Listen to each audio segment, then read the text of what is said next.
Hospital, जो अब एक यूनिवर्सिटी भी है। आज आपसे बात करूंगा समाचार पत्रों एवं इलेक्ट्रॉनिक मीडिया में सुर्खियों में छाए हुए निपा वायरस के विषय में। निपा वायरस जो इस समय केरल के कोझिकोड, हमारे भारतवर्ष के केरल के कोझिकोड में चौथी बार फैला है, और अभी रिसेंटली 2 डेथ्स रिपोर्ट हुई हैं, 30 अगस्त को और 11 सितंबर को, और आज जब ये वीडियो मैं बना रहा हूँ तो 24 सितंबर है। तो रिसेंटली ये केरल में फैला हुआ है। इस बीमारी की भयावहता का अंदाज़ा आप इस तरीके से लगा सकते हैं कि इसमें मृत्यु दर 45 से 70% होती है, यानी 100 लोगों को निपा वायरस हो जाए तो उपचार के उपरांत भी 45 से 70 लोग काल के गाल में असमय समा जाते हैं। अगर हम लोग निपा वायरस, क्या ये कोविड की तरह विभीषिका फैला सकता है? फिर अगला प्रश्न हमारे दिमाग में आता है, मस्तिष्क में कौंधता है, क्योंकि मुझे अभी भी याद है जब कोविड फैलना शुरू हुआ था, 2019 की सर्दियां शुरू हुई थी, और उस समय हम लोग, जिस अस्पताल में मैं काम करता था, हम डॉक्टर्स बैठ के बात करते थे कि चाइना में, वुहान में फैला हुआ है।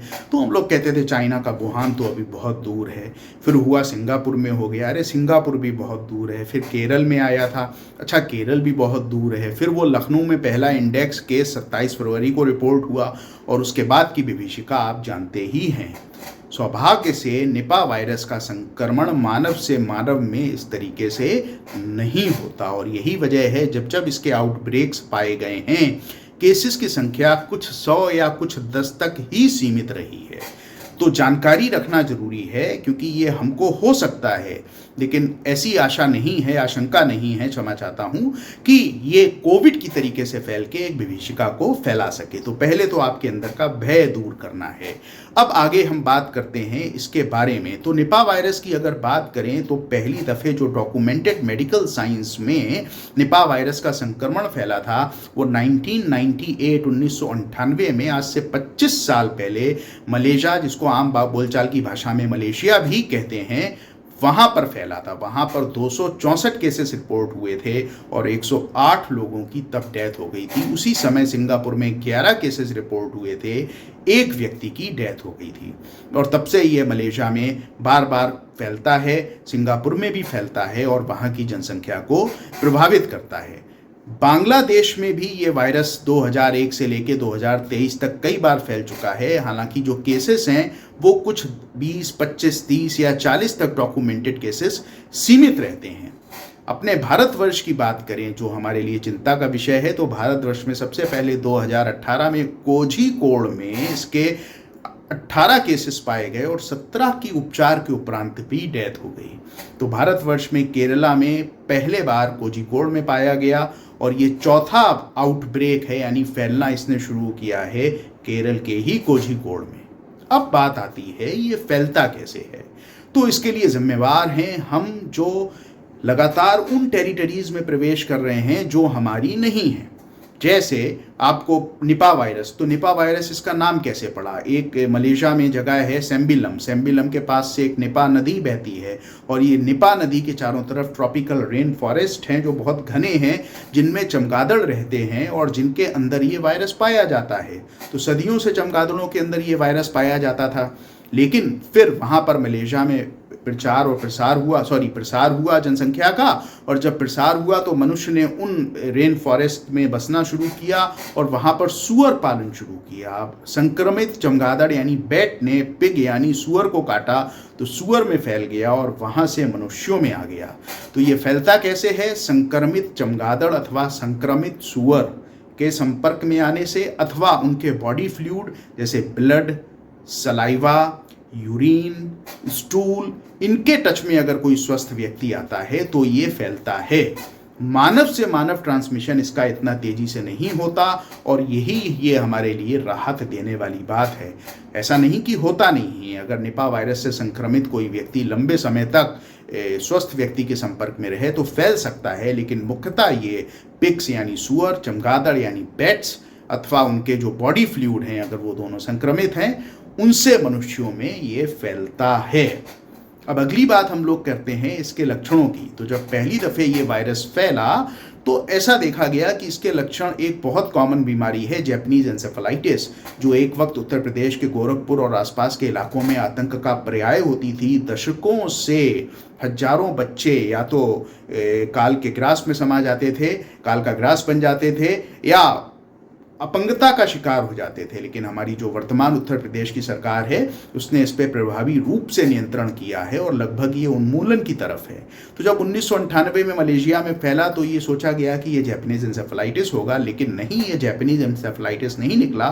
1999 तक रिसर्च के बाद पाया गया कि ये एक नया वायरस है, जिस वायरस को हम लोगों ने निपा वायरस नाम दिया। और निपा वायरस क्यों नाम दिया ये मैंने आपको पहले ही बताया। दूसरी चीज़, अगर हम लोग बात करें इस वायरस के विषय में, मान लीजिए इस वायरस से संक्रमित हो जाते हैं, जैसे इस समय अभी केरल के कोझिकोड में है कि लोग संक्रमित हो रहे हैं, तो लक्षण क्या होते हैं?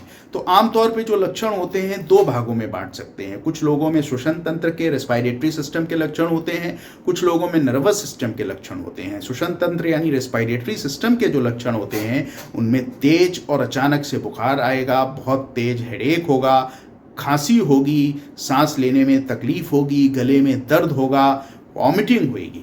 और न्यूरोलॉजिकल सिम्टम्स अगर पाए जाते हैं तो ऐसे लोगों में अचानक गफलत या कन्फ्यूजन जैसी स्टेट होएगी, ड्राउजीनेस, हमेशा सोता सोता सा रहेगा, मिर्गी आने लगेगी, व्यक्ति कोमा में स्लिप हो जाएगा और दिमागी बुखार उसको हो जाएगा, जिससे उसकी मृत्यु भी हो सकती है। जैसा कि मैं आपको बता चुका हूँ, मृत्यु दर 40 से 75% है। कई लोग ऐसे हैं जिनमें दोनों लक्षण हो सकते हैं, रेस्पिरेटरी भी हो सकते हैं और न्यूरोलॉजिकल भी हो सकते हैं। डायग्नोसिस कैसे बनाते हैं? तो जैसे आप लोगों ने देखा होगा, जब कोविड फैला था तो RT-PCR एक टेस्ट होता है। तो आरंभिक अवस्था में RT-PCR टेस्ट कराते हैं और उससे उसका एंटीजन पकड़ के हम डायग्नोसिस बना लेते हैं। थोड़े समय बाद जब शरीर में उसके विरुद्ध एंटीबॉडीज़ डेवलप हो जाती हैं तो फिर उन एंटीबॉडी को एलाइजा मेथड से पकड़ के हम डायग्नोसिस को बना लेते हैं। तो केरल में इस समय मास स्क्रीनिंग चल रही है लोगों की इस टेस्ट के लिए। और अच्छी बात यह है, मानव से मानव का ट्रांसमिशन जल्दी नहीं होता। तो मुख्य जो जोर दिया जाता है जब ऐसा आउटब्रेक होता है कि अब केरल में चमगादड़ों का उतना नहीं प्रकोप है, मुख्यतः सुअरों की वजह से ये फैलता है, तो उनको फिर मास उनका एक मैसेकर किया जाता है, उनको मारा जाता है। जैसे मलेशिया में जब 1998 में फैला था तो 10 लाख से ज़्यादा सुअरों की हत्या कर दी गई थी।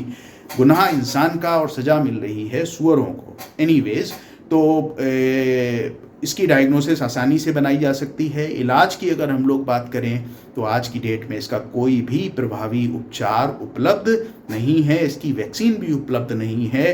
केवल यही ज़रूरी है, आवश्यक है कि हम लोग जिस व्यक्ति को निपा का संक्रमण है, या अगर सुअरों में निपा का संक्रमण है, या कोई इसी ऐसे इलाके में जा रहे हैं जहां चमगादड़ मिलने की आशंका हो सकती है, जैसे बहुत सारे लोगों को वाइल्ड लाइफ एडवेंचर का शौक़ होता है, तो उनसे बचना चाहिए। हमको उन इलाकों की यात्रा नहीं करनी चाहिए, या उन इलाकों से आने वाले व्यक्तियों से थोड़ा सा संपर्क में सावधानी बनानी चाहिए जहां पर निपा वायरस फैला है। जैसे कि मलेशिया में मैंने आपको बताया फैलता है, सिंगापुर में फैलता है, बांग्लादेश में, और अपने देश में इस समय केरल के कोझिकोड में चौथी बार फैला है। पहली बार 2018 में फैला था। उपचार क्या है? उपचार इसका साथियों कुछ ऐसा खास है नहीं। हाइड्रेशन, रेस्ट, हाइड्रेशन माने खूब सारा बॉडी में तरल पदार्थ, चाहे वो ओरल ले सके पर्सन, चाहे वो उसको IV दिया जाए। इसके अलावा कुछ एंटीवायरल दवाओं के ट्रायल चल रहे हैं, कुछ मोनोक्लोनल एंटीबॉडीज़ के ट्रायल चल रहे हैं, और हमेशा की तरह वैक्सीन बनाने का प्रयास हो रहा है। तो ये कुल मिलाकर निपा वायरस के विषय में आप लोगों को जानकारी बतानी थी, आप लोगों के साथ शेयर करनी थी। आशा करता हूँ इतना आपके लिए पर्याप्त होगा, और आपके मन की जो जिज्ञासा होगी, जो इस समय मीडिया में मैंने सोशल मीडिया बहुत ज़्यादा, क्षमा चाहता हूँ, इलेक्ट्रॉनिक मीडिया, उससे मैं बहुत ज़्यादा नहीं मेरा साबका पढ़ता, टेलीविज़न कई सालों से नहीं देखता, न्यूज़पेपर में ज़रूर पढ़ता हूँ। तो आपके मन की जो जिज्ञासाएं हैं वो शांत हुई होंगी, और जानकारी ही बचाव है। अतः सजग रहिए, स्वस्थ रहिए। बहुत बहुत धन्यवाद।